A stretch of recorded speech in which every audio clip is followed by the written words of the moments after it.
ایک پہلا سوال یہ ہے کہ جنازے کے پاس دعا یا سورہ بقرہ اور سورہ ملک وغیرہ پڑھ کر پھونکنا حدیث سے ثابت ہے یا نہیں ہے؟ پہلا سوال یہ. تو دیکھیے، پہلے بنیادی بات اس میں یہ سمجھ لیجئے، پھر اس کے بعد جو اصل سوال ہے میں اس کی طرف آتا ہوں.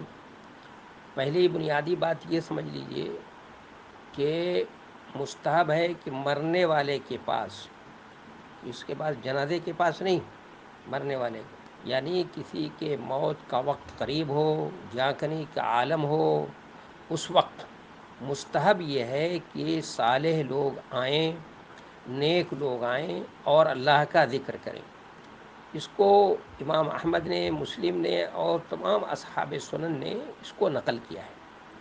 اور سیدنا ابو سلمہ کے بارے میں آپ کو معلوم ہے کہ جب ان کا انتقال ہو گیا، جب حضرت ابو سلمہ رضی اللہ تعالیٰ عنہ کا، تو آپ ان کے گھر آئے اور آپ صلی اللہ علیہ وسلم نے کہا کہ اے اللہ، ابو سلمہ کی مغفرت فرما، بعد میں اس کا درجہ بلند فرما، اس کے لواحقین کو کوئی اچھی جانشین بنا، کوئی اچھا لواحقین کا کوئی اچھا جانشین بنا، اور اے رب العالمین ہمارے لیے اور اس کے لیے مغفرت فرما اور اس کی قبر کو کھلی اور منور فرما. یہ ہے کہ موت کا وقت قریب ہو یا ابھی موت ہو گئی ہو تو اس کے لیے نیک لوگ آئیں اور اس کے لیے دعا کر سکتے ہیں. نبی علیہ الصلاۃ والسلام نے جہاں کنی کا عالم ہو اس وقت کے آ کر کے لوگ دعائیں کریں، اس کے لیے ذکر کریں، اچھے انداز سے اس کے سامنے تذکرہ کریں، کلمہ پڑھیں، تو فرشتے، آپ نے فرمایا فرشتے اس پر آمین کہتے ہیں.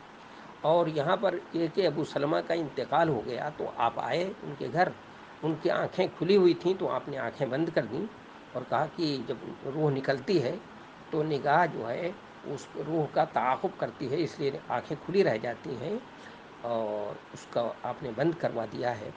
اور پھر پیروں کو سیدھا کروایا اور قبلہ رخ آپ نے کیا ہے، تو ان کا چہرہ قبلے کی طرف کر دیا.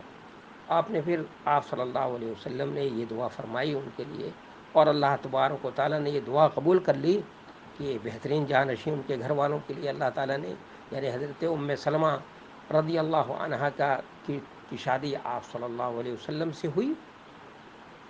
تو یہاں تک تو ہمارے سامنے یہ چیزیں ملتی ہیں کہ جانکنے کے عالم میں مستحب یہ ہے. لیکن یہ کہ جنازے کے پاس بیٹھ کر کے اب کسی کا انتقال ہو گیا ہے، وہاں پر سورہ بقرہ پڑھنا یا سورہ ملک وغیرہ پڑھ کر پھونکنا، یہ کسی حدیث سے ثابت نہیں ہے. دیکھیے، سورہ بقرہ کے فضائل بہت ہیں. سورہ بقرہ یہ ہے کہ سورہ بقرہ جس گھر میں پڑھی جاتی ہے شیطان اس گھر میں نہیں ہوتا، اور اس کے شروع کے اور آخر کی آیتوں کی بڑی فضیلت آئی، صحیح حدیثوں ثابت ہے.